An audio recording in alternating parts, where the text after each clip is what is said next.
రే రావుడు, కొబ్బరి బొండాలు సిద్ధం చేసావా? పెళ్ళోళ్ళు వచ్చి వేళైంది. ఏమే నిన్నే మళ్ళీ సిద్ధం చేసావా? అది పెళ్లికి ఒప్పుకోవటం లేదు. అయినా చెట్టంత మేనల్లుడు ఉండగా పై సంబంధం తేవాల్సిన కర్మేంటి? నోర్మై, అల్లుడు గిల్లుడు అన్న అంటే తీసుకెళ్లి లాకుల్లో పడేస్తాను. ఇప్పుడు వచ్చేవాళ్ళు తక్కువ వాళ్ళు ఏం కాదు. బూరుపూడి రాయుడు గారు ఏకైక కుమారుడు. ఈ పెళ్లే ఖాయం చేస్తాను. ఎవరు కాదన్నా, ఎవరు అడ్డొచ్చినా నా సంగతి తెలుసుగా. జాగ్రత్త.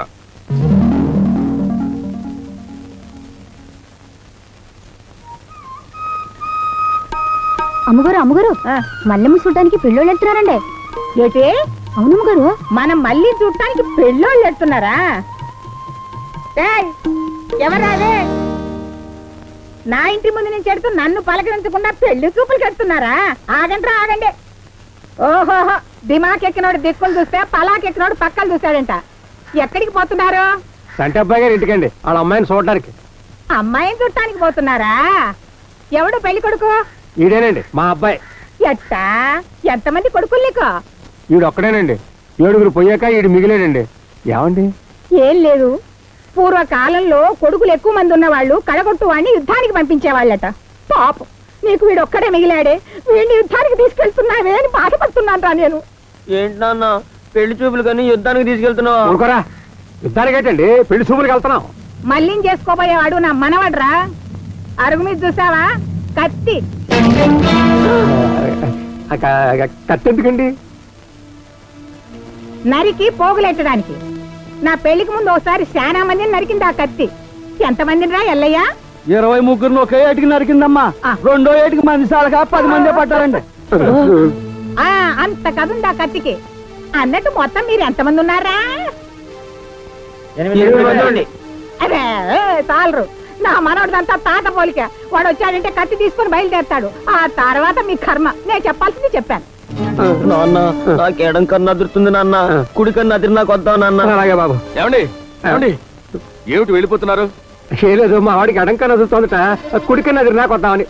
భలే భలే గిట్టన వాళ్ళు 1,00,000 అంటారు. అవన్నీ పట్టించుకుంటావా? రండి బాబు గారు రండి. వెళ్ళిపోదాం నాన్న. పోదాం రా బాబు, రండి బాబు గారు రండి. తీసుకెళ్ళు. ఇల్లు ఎలాగానే పండగ అవుతుందట్రా. ఇప్పుడు ఒక కన్య అదిరింది, అక్కడికి పోతే ఒళ్ళంతా అదురుతుంది. పో ఎక్కడ తీసుకుపోతావు చూస్తాను. వీరన్నా, వీరన్నా, ఏంటమ్మా ఇలా వచ్చావు? మనం మళ్ళీని పెళ్లి చూపులు చూడటానికి ఎవడో బూరుగుపుడు బుడబొక్కలోడు ఒకడు వచ్చాడ్రా. ఏంటి మళ్ళీకి పెళ్లి చూపులా? అవునరా, నా కూతుర్ని నా కొడుకు ఇవ్వకుండా ఎవరో ఊళ్ళో వాళ్ళకి ఇస్తానంటాడా వంట ఆడంగాడు. నా రక్తం ఉడికిపోతుందిరా. రే, పారావతలు బారేసి పెళ్లి సంగతి ఏమిటో తెలుసుకుంటా. ఒక అటు బాబు. అమ్మాయిని ముస్తాబు చేస్తున్నారు. 5 నిమిషాలు. ఏర్పాట్లన్నీ బాగున్నాయి బాబు. ఓహో దివ్యంగా ఉన్నాయండి. కానీ ఓ చిన్న మార్పు చేస్తే ఇంకా బ్రహ్మాండంగా ఉంటాయి. దానికి నాదో గొప్ప సలహా. ఏమిటది? నాయుడు గారు తమరు కూడా వినాలి. ఇప్పుడు మనం పెళ్లి కొడుకు గారిని 2 చేతులు పట్టుకొని, నువ్వు పెళ్లి కొడుకు కాలేవు, కేవలం ప్రేక్షకుడు మాత్రమే అని చెప్పి, ఈ స్థానంలో మన వీరలను తీసుకొచ్చి కార్యక్రమం జరిపించేస్తే కన్నుల పండుగగా ఉంటుందని నా సలహా. నువ్వు నోరు మూసుకుని ఊరుకుంటే బాగుంటుంది. తప్పకుండా బాగుంటుంది. మరి ఇంతవరకు చెప్పలేదేమిటి?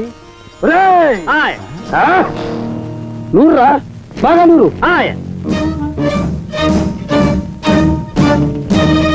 ఒకే ఏటికి వెళ్ళిన తల్లన్నీ తెగి కూరవతలు పడాలా? మేనమావ కొడుకు నేనుండగా నా మల్లిని చూడటానికి ఏ ధైర్యంతో వచ్చారా? బాగా నూరు.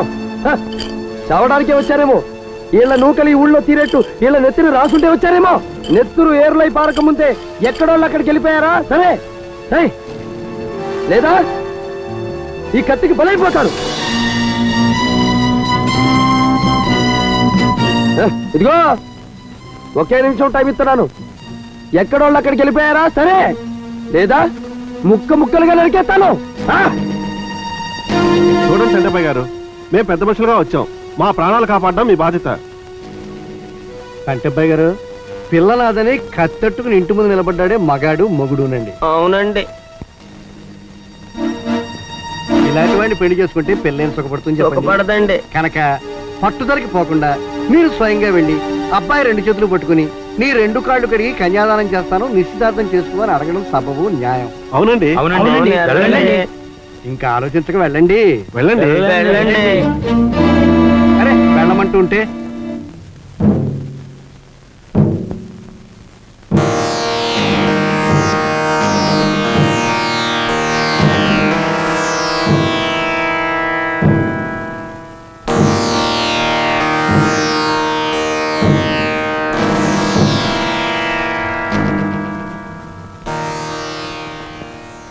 మరి ఏది మాట్లాడాలన్నా ఒప్పుకోవాలన్నా ఇంటి దగ్గర మా నాన్న ముందు. For more updates, like, comment, subscribe to our channel.